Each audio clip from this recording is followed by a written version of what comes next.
حاصل ہو جائے پھر یہ معاملہ تمام ہو گیا۔ اپنے مرشد کے ساتھ اس طرح گزری اپنے دل کی چوکیداری اختیار کی، مراقبے کی حالت میں مصلی تک نیچے سے نکال کر پھینک دیتے۔ جب مراقبہ کرتے تو نیچے جے مصلی روپرے انہیں بوجھتے تھکتے کوئی مصلی کے اٹھیے شوریے دیتے تاکہ اللہ کے سوا کوئی چیز ان کی خاطر پر نہ گزرے۔ خاطر مانے دل، یہ نہ ہو کہ اللہ اور ان کے بیچ میں جو محبت کا تعلق ہے اس بیچ میں یہ جانماز تو نہیں آ جا رہی ہے۔ جانماز پر آدمی بیٹھ کے نماز پڑھتا ہے، عام آدمی بولے گا یہ کیا پاگل آدمی ہے، لیکن تصوف اور متصوفین جو ہیں، اہل تصوف جو ہیں، وہ سمجھ رہے ہیں کہ وہ کیا کام کر رہے ہیں اور کس درجے کی بات کر رہے ہیں۔ وہ کوئی ان کو برا نہیں کہے گا۔ ہے نا ایک فقیر، اللہ کے رسول صلی اللہ علیہ وسلم کو دیکھیے نا، جب طائف کی شہر میں گئے، وہاں سے جب گزر رہے تھے لوگوں نے کیا کیا، چھوٹے چھوٹے بچوں کو پتھر مارنے کے لیے مقرر کر دیا۔ سب نے پتھر اتنا مارا کہ پورا لہو لہان ہو گئے، خون سے شرابور ہو گئے۔ آپ کو غشی آ گئی، بے ہوشی کی کیفیت میں ایک جگہ جا کر کے بیٹھ گئے۔ جو حاجی صاحب ہیں وہ سب جا کر کے وہ جگہ بھی دیکھتے ہوں گے، زیارت کرتے ہوں گے۔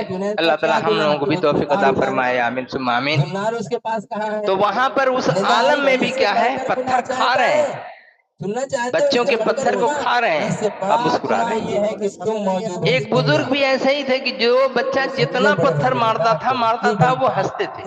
اس کی مجال جو یہ بات کہے، اسی میں ایک آدمی ایسا آیا جو کچھ دل والا تھا، کچھ تعلق تھا اس کا۔ کوئی گناہ، اس نے ایک پھول اٹھایا، پھول، اور وہ پھول اٹھا کے مارا۔ جیسے ہی پھول اٹھا کے مارا گر گئے، بے ہوش ہو گئے، بہت زور سے آ کر کے۔ لوگ سب حیرت میں پڑ گئے، یہ کیا ہو گیا؟ حضرت آگے آئیے نا، آگے آئیے نا پلیز، مجبور ہے جگہ دیجیے۔ وہ پھول ان کے لیے مصیبت بن گئی۔ لوگوں نے پوچھا یہ کیا ہوا؟ بولے یہ سب جتنے پتھر مار رہے تھے سب پھول لگ رہا تھا، اور اس نے جو پھول مارا مجھے پتھر لگ گیا۔ وہ کیسے؟ یہ جتنے پتھر مارنے والے تھے ہم کو نہیں جانتے، یہ پھول مارنے والا ہمیں جانتا تھا، اس کے باوجود اس نے پھول مارا کہ چوٹ نہ لگے۔ یہ تو چوٹ بہت گہری لگ گئی ہمیں۔ تو یہ ایسے ایسے اللہ کے اولیاء ہوتے ہیں۔ ان اولیاء اللہ میں یہاں بہت سارے لوگ ہیں، لیکن ہر کوئی اپنے آپ کو چھپائے رکھتا ہے۔ جب بولی حضور میرے لیے دعا کر دیجئے، وہ کہتا ٹھیک ہے آپ میرے لیے دعا کیجئے، مرشد سے دعا کرائیے، ہم لوگ کون ہیں بھائی؟ ظاہر ہے ہم سب تو مرید ہیں، ہم سبھی لوگ پہنچے ہیں، لیکن اپنے اپنے وقت اپنے اپنی جگہ کے لوگ کچھ نہ کچھ جو ہے حیثیت رکھتے ہیں انشاءاللہ۔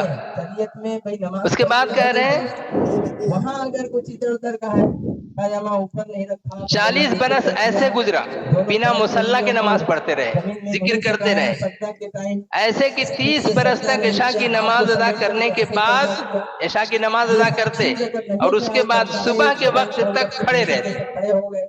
یہ بھی ایک بزرگ ایک بزرگ یہاں پہ بہت ہی مشہور بزرگ پانی پت کے تھے، وہ نام یاد نہیں آ رہا ہے، وہ سمندر میں سخت سردی میں وہ کھڑے رہتے تھے، رات بھر کھڑے رہتے، ذکر میں لگے رہتے، ذکر میں لگ کر کے پھر صبح اٹھتے، صبح اٹھ کر کے پھر ایک مرتبہ 24 گھنٹے میں کھاتے تھے۔ بو علی شاہ قلندر، شکریہ، بو علی، حضرت بو علی شاہ قلندر، اور وہ جب وہاں پر ایک ٹائم کھاتے تھے 6 روٹی کھاتے تھے، 6 روٹی کھاتے تھے، اور ان کو ایک دہی والی آ کر کے دہی دیا کرتی تھی، دہی والی کا دہی بہت پسند تھا اور دہی والی بھی ان کو بہت پسند تھے بزرگ، لیکن یہ اس کے دل کا حال اتنا اچھا تھا اور اتنی محبت کرتی تھی ان سے جس کے لیے یہ اس سے محبت تھی۔ بہت ممکن ہے کہ وہ ایماندار ہی ہو۔ تو ایسے ایسے حالات ہیں کہ کبھی آدمی پتھر پھول محسوس کرتا ہے، کبھی پھول کو پتھر محسوس کرتا ہے، और आपका किस्सा ऐसे 30 साल इशा की नमाज अदा करने के बाद से सुबह के वक्त तक खड़े खड़े अल्लाह अल्लाह फरमाया करते और उसी वजू से सुबह का फर्ज अदा करते, सुन्नत पढ़ के फिर फर्ज। इशा के वजू से हजरत गौसे पाक रज़ियल्लाहु तआला अन्हु उनकी भी यही शान थी। 40 बरस तक इशा के वजू से हजरत ये इमाम आजम अबू हनीफा रहमतुल्लाह अलैह उनका भी यही अमल था। 40 साल तक इशा की नमाज पढ़ करके फजर की नमाज उसी वजू से पढ़ते थे। लौंडी को कहीं शिकार हम लोग का क्या सफर करते करते वो लौंडी पसंद आ गई कहीं पे हम लोग किसी घर में, एक राजा तो है, पहले पेट खराब, उसी के अंदर सारी चीजें दिमाग खराब, उसकी मिल्कियत दिल है, खराब, कुछ जिस्म ले खराब, लिया, खराबी ही दिया खराब। घर वालों को। अच्छा करने के लिए यहाँ दरबार में आए हैं कि अल्लाह ताला इस वसीले से हम लोग को अच्छा कर दे, मेरे दिल को सुधार दे, मेरे जिस्म को सुधार दे, मेरे दिमाग को सुधार दे, मेरी अक्ल को सुधार दे और हमारे रास्ते को सुधार दे, जो बदचलनी के हम शिकार हैं उससे मेरे अकीदे को सुधार दे।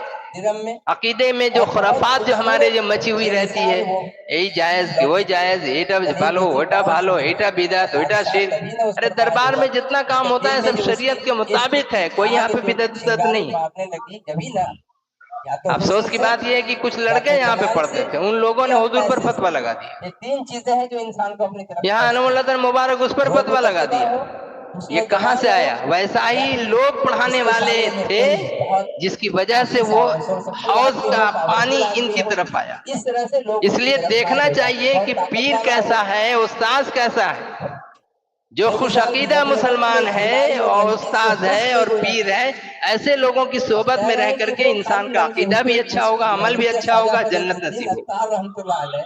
और अगर इसके खिलाफ अगर हम जाएंगे तो हम यहाँ भी बर्बाद और वहाँ भी बर्बाद, कहीं कुछ नहीं मिलेगा। हम तो नमाज पढ़े ची की होलो हमार नमाजटा बोले चलेगा लो, बोले वो तो रोजा रेखे ची कोথায়, तो सब কিছু নেই। তো তুমি নামাজ পড়েছিলে এই জন্য, রোজা করেছিলে এই জন্য, খেরাত করেছিলে এই জন্য, সব কিছু তোমার মাইনাস প্লাস হয়ে কিছুই নেই, এখানে একবারে শূন্য হয়ে গেছে, তোমার আমলে আর কিছুই নেই।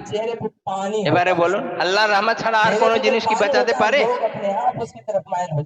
अल्लाह ताला आगे इरशाद फरमाता है, ये तज़किरतुल औलिया में आगे कहते हैं कि 30 साल तक वो खड़े खड़े अल्लाह अल्लाह फरमाया करते और उसी वजू से सुबह का फर्ज अदा करते।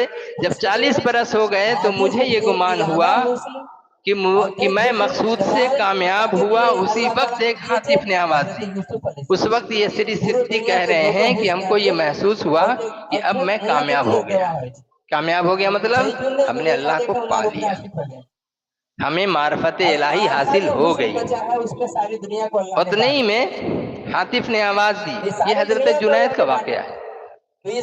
हातिफ ने आवाज दी है, जुनैद अब वो वक्त आया कि तेरे जुन्नार का गोशा, देखिए अदब देखिए, अल्लाह के रसूल सल्लल्लाहु अलैहि वसल्लम का अदब उन्होंने, तेरे जुन्नार का गोशा तुझको दिखाऊं। जुन्नार का मतलब बोलते हैं ना, जबान पर राम राम बगल में छुरी, मैंने जबान से हम जिक्र कर रहे हैं, अल्लाह अल्लाह कह रहे हैं और बगल में छुपाए रखे हैं क्या? ऐसे मेंटेन किया। जुन्नार, जुन्नार कहते हैं जनेऊ को, क्या वो क्या बोलते हैं बंगला में उसको? पतरी नब, क्या जो पहनते हैं, जो पोईता, तो वो पोईता अंदर में हम रखे हुए पहने हुए, ऊपर से हम कपड़ा पहन के और जुब्बा लगा करके हम बैठे हुए। इसकी मिसाल ये है कि आदमी अपना दिल में कुछ रखे हुए है और बाहर अमल से कुछ कर रहा है। जैसा हो तो इस चीज से कुरान ने भी मना किया, हदीस में भी मना किया, अल्लाह के वलियों ने मना किया, और ये सब बहुत सारी किताबों में इन चीजों के की तरफ इशारा किया गया और बताया गया कुल करके कि दिल से दिल के जंग को मिटा दो। दिल में अगर गलत ख्यालात अगर आते हैं उनसे तौबा कर लो और खुश अकीदगी से पेश आओ, अपने मुर्शिद के साथ भी, अल्लाह के रसूल सल्लल्लाहु अलैहि वसल्लम के साथ भी और अल्लाह ताला के साथ भी। लेकिन इसमें जो लोग कामयाब हो जाते हैं और करते हैं, अल्लाह ताला उनका काम कर देता है, और जो नहीं कर पाते हैं वो नाकाम हो जाते हैं। ऐ जुनैद अब वो वक्त आया कि तेरे जुन्नार का गोशा तुझको दिखाऊं। जब मैंने ये सुना अर्ज की, अल्लाह जुनैद का क्या गुनाह? ये हजरत श्री सिद्दी कह रहे हैं कि मैंने जब ये सुना तो कहा, अल्लाह जुनैद का क्या गुनाह? निदा आई कि इससे भी बढ़कर गुनाह, इससे भी बढ़कर गुनाह चाहता है कि तू मौजूद है बेमिसाल जगह मैंने देखिए वहाँ पर अल्लाह क्या ताला किया? आजमाइश शुरू हुई। इतने बड़े वहाँ बुजुर्ग के आदमी हजरत बताता है श्री कि उसकी शक्ति आजमाइश को यहाँ जो शुरू हो 40 जाती है। साल कि कितना यहाँ ईशा खैर खाता की है कि नहीं नमाज खाता। पढ़ कर करके सुबह कभी फजर की किसी नमाज जरिया अब से, एक कभी ही वजू किसी से जरिया पढ़ते से। थे, रात भर इबादत करते थे, तो कोठरी में जा पानी दुकान में नमाज पढ़ते थे 400 रकात, फिर कोठरी में अपने घर यहाँ जा करके वहां छुप कर करके अल्लाह अल्लाह का जिक्र करते थे।